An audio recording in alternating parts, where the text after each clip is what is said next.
If you're diabetic or on a low glycemic diet, choosing the right carbohydrates is vital. We're here at Ris in downtown Washington, D.C., where the incredible Ris Lacoste has something sweet and savory just for you that's also low in fat and cholesterol.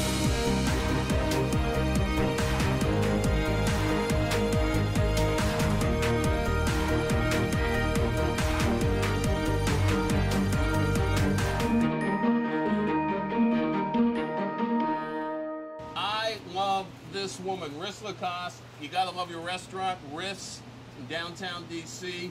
Equally great, Dr. Brian Choi, who also loves this restaurant.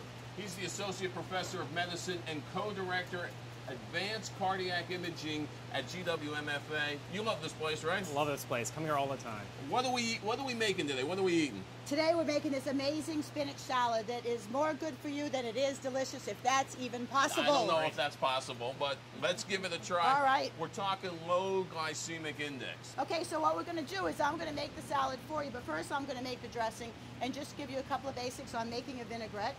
We're going to start with lots of shallots always. So this is about 2 large shallots that are finely diced. I'm going to put a little bit of Dijon mustard. The Dijon mustard gives acid, but it also gives emulsification properties. It helps the cells link together, emulsify, and great flavor. Dijon mustard is one of my favorite ingredients to use in many, many things. I'm going to put just a little bit of honey in this. It's a red wine vinaigrette, but I just want a little bit of sweet. Again, you're going to be balancing out with all of these other ingredients on the plate. And then I'm going to put the vinegar. This is 1 cup of red wine vinegar. It's just that easy, huh? Just that easy. And what you're going to do is you're going to whisk all of these ingredients together. So any basic vinaigrette is, generally speaking, 3 parts oil to 1 part vinegar, all varying on the acidity of the vinegar. So a balsamic vinaigrette, which is a little bit sweeter, a little bit acidic, may only take about 2 parts oil. So you mix all of your initial ingredients, which are the onions, the reduction, if you want an orange vinaigrette, if you want a port vinaigrette, you reduce those ingredients into syrup. You want to do nothing that will dilute the acidity of the vinegar when you're making a dressing. So you reduce the orange, you reduce the port into a syrup consistency. You'll put a little bit of that in at this point if you wanted to. Right now I'm just making a simple red wine vinaigrette. So I have shallots, mustard, I'm adding a little honey because I want a little sweetness to it, and the red wine vinegar. Low glycemic index. What are we talking about there? What's the problem? So for those patients that have frank diabetes, those are patients that are going to want to make sure that they're not having too much what are called simple carbohydrates in their meals. And that's going to be things that taste sweet, sweetened with sugar, with concentrated sweets. And here, this is all naturally sweetened, so that's already reducing the glycemic index of this kind of meal. In the dressing, I guess, I haven't seen any oil added yet, which We're going to be adding the oil right after when you're done. So I guess, particularly when it comes to the type of oil, I have a personal preference for olive oils as far as the cardiovascular benefits, because not only is it richer in phenolic antioxidants, but it's a good source of monounsaturated fat, and it has and I know there's a lot of overlap between cooking and science, but it's more aromatic, and so people feel a little bit fuller when they eat food that's cooked with olive oil, because it has a kind of a more of a filling type of effect. Of the tree nuts, walnut is the one that has the richest in alpha-linoleic acid, which is kind of like the plant-based omega-3 fatty acid. Wonderful. So that's a great nut to have in a meal. Any tree nut. And Doctor, may I ask, I added a little honey to this. Would you not use the honey? Is honey as bad as sugar? Well, yeah, honey is definitely a concentrated sweet. So use sparingly for those patients that particularly have to watch their sugar. That's one I would kind of maybe want to reduce the amount. Well, I used about a tablespoon here, and I'll be making about 2, 3, a quart of dressing, and about a tablespoon. But there's plenty of sweet in this dish. You can easily leave out the honey. And really the key is just moderation. Yep.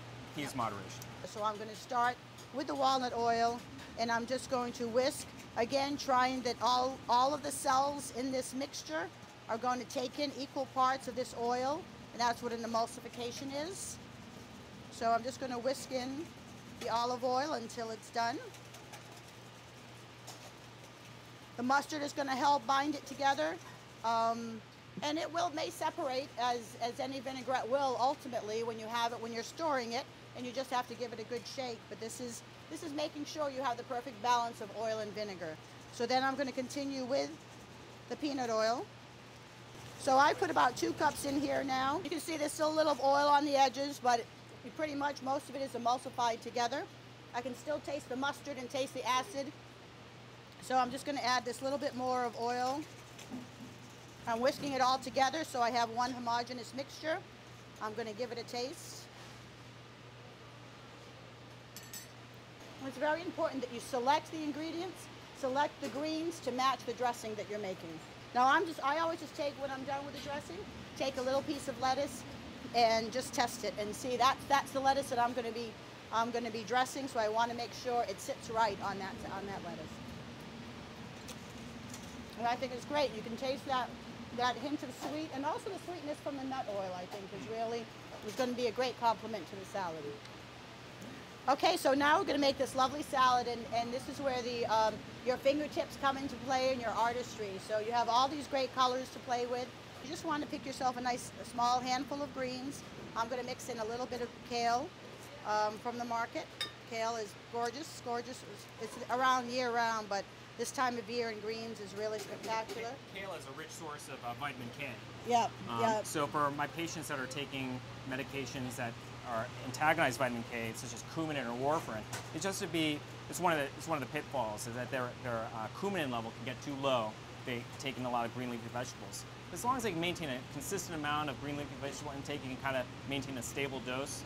But now fortunately there's alternatives that have liberated our patients of the need to kind of watch the amount of green leafy vegetables that they take in, because there are alternatives now to coumarin. So that's been a big benefit for my patients that enjoy eating green leafy vegetables. One of the benefits here is low fat, low cholesterol too, as well, right? That's right. You know, I haven't seen any ingredient going so far that it's going to be rich in dietary fat or cholesterol. But it's also the other thing. Not only just about dietary fat, it's the type of fat that you're taking in. So obviously, polyunsaturated fats are good, and those are going to find in your tree nuts. Tend to be a rich source of that, and also the monounsaturated fats you find in things like olive oil are going to be beneficial. You really want to avoid the saturated fats, and you will find that in cheese, for example. But as long as it's used sparingly and in moderation, obviously it's still okay to eat. But low-fat cheeses are preferred. There's been studies that have shown that patients that are able to eat freely in the amount of hazelnuts, walnuts, other kinds of tree nuts, those patients have fewer cardiovascular events, meaning heart attacks and strokes, than those patients that do not eat them. So it's another thing that I recommend my patients eat freely is things like walnuts, cashews, and hazelnuts. Great. Those are all great sources. Great. So I am going to season this with salt and pepper, and I would do it at this point. However, you can do it without both, if so be it.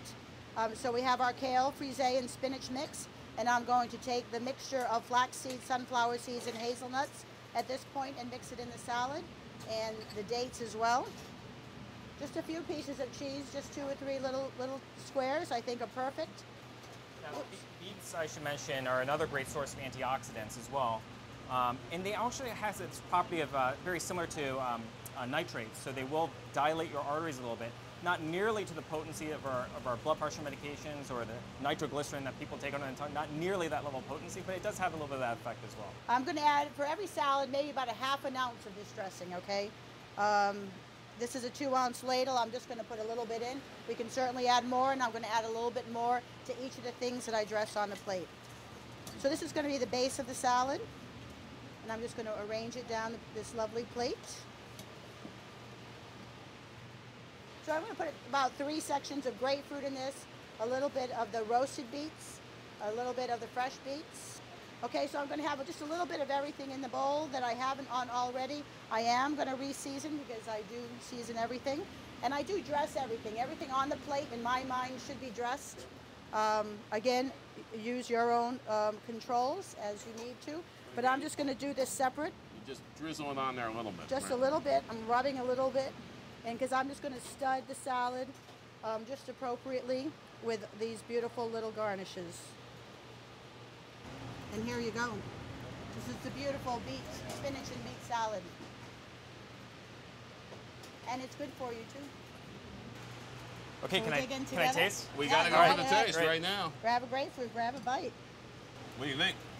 I love it. I love the dressing. It's fantastic. It does taste good. Everything balances each other out.